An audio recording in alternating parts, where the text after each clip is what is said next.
Today we're going to talk about moving to the Sandy and Draper areas of Salt Lake Valley. I'll be going over some of the pluses and minuses of these two areas, and I'll also go over some of the school ratings and area amenities right now. First, let's do a quick overview. Here's a map of Salt Lake Valley. Key features to note are that the mountains tend to run north and south, so you can almost always tell which way you're heading when driving. At the northern end of the valley, you have Salt Lake City, and a bit further northwest, the Great Salt Lake. To the west of Salt Lake City, you have the Salt Lake International Airport. The major ski resorts of Alta, Park City, Powder Mountain, Snowbird, Solitude, and Snow Basin are located to the east of Salt Lake Valley. There are three main north-south highway systems in Salt Lake Valley. On the far western side of the valley, we have Mountain View Corridor. In the middle of the valley, we have Bangerter Highway. And then on the eastern side of the valley, we have the Interstate 15. South of Salt Lake Valley is Silicon Slopes area of Lehigh, and this area is somewhat similar to Silicon Valley in California. Further south, you have the Orem-Provo area, and to the southwest, you have Utah Lake. Sandy Draper really is a perfect location. It's midway between downtown Salt Lake City and the high-tech areas of Silicon Slopes and Orem-Provo. And Sandy and Draper both have quick access to the major north-south interstate system. So let's check out each city. Let's do a quick history of Sandy and Draper. Sandy is the furthest north of the two cities that we're looking at today. In 2019, the population of Sandy was about 96,000 according to the U.S. Census. And in 2020, the population of Draper was about 51,000. Sandy and Draper are both located at the base of the Wasatch Mountains, and they both have fantastic mountain views. The Sandy Draper area was first settled by the nomadic Paiute, Shoshone, and Bannock Indian tribes as they traveled back and forth between their summer fishing grounds at Bear Lake and their winter homes around Utah Lake and further south. Permanent settlers moved to Sandy Draper in the 1860s and 70s to take advantage of the great farming land. Sandy was oddly enough named Sandy because of the soil conditions, while Draper was named after the first group of families to permanently settle there.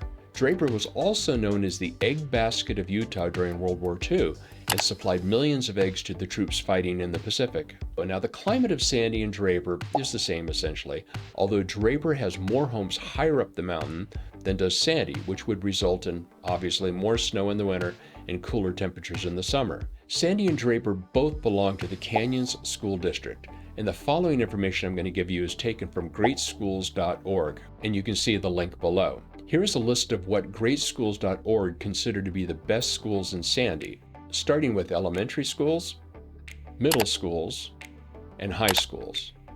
And here is a list of the schools considered the best in Draper. Again, elementary, middle, and high schools. Now, there are several charter and private schools in Sandy and Draper, with Juan Diego Catholic School being a very well-regarded high school.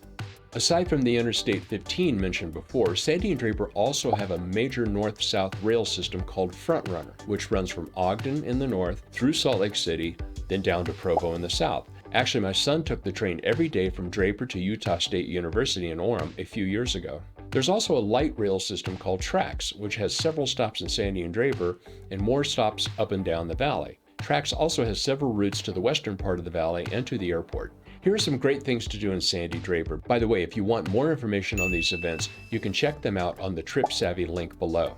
Sandy City Balloon Festival. This is great. Each August, the Sandy Balloon Festival is run for 2 days at Storm Mountain Park. Hale Center Theater at the Mountain America Performing Arts Center has many live theater shows throughout the year.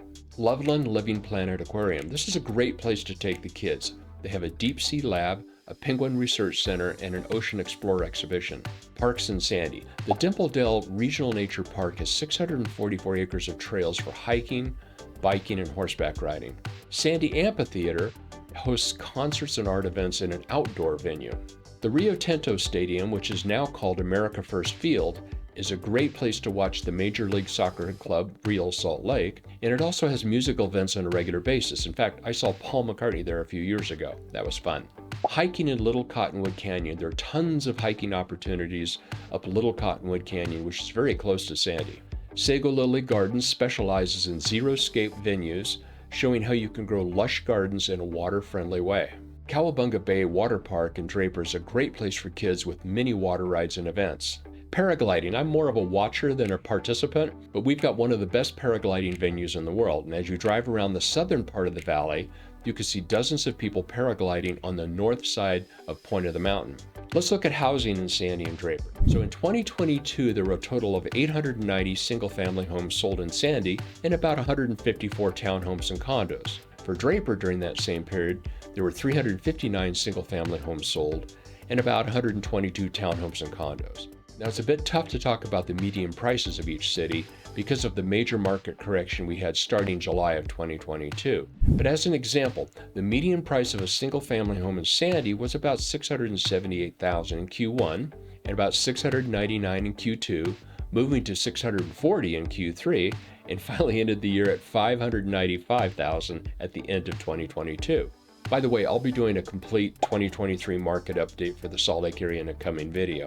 So here's a quick breakdown of the age of most homes on the market as of this month, January 2023. In Sandy, there are currently 99 homes on the market. 10 of those 99 were built before 1970, 362 were built between 1970 and 1980, 27 were built between 1980 and 2000, and 27 were built after 2000. So you can see the vast majority of homes in Sandy are in that 1970-1980 timeframe. For Draper, the active homes in January of 2023 were 65. Only 3 of them were built before 1970. Between 1970 and 1980, 2 of them were built. Between 1980 and 1990, 29 were built, and those built after the year 2000 were 33. So you can see Draper's a much newer area. Pluses and minuses. Okay, generally speaking, Sandy has larger yards than does Draper. One reason is that Draper has more hilly, with homes climbing up the mountain. And the other reason, as we've seen, is that Draper tends to have newer homes where the price of land was higher. Thus, builders made smaller lots. Both Sandy and Draper have easy access to the I-15, but if your home is nestled on the far east of Sandy, it may take you a while to get to the freeway due to the windy roads. Now, there's a housing development at the very top of South Mountain in Draper called Suncrest. Suncrest offers incredible views and is generally above any temperature inversion the valley may get in August or February. However, on the downside is that you get more snow and you get more wind being at the top of a mountain. Draper has a larger group of new townhomes if that's what you're looking for. The townhomes in Sandy, generally speaking, are older and would probably have a higher HOA due to the age. With that, you get mature trees and surroundings. Be sure to watch my videos on exploring the Daybreak community, and if applicable, my video on Silicon Slopes. Thanks for watching and have a great day.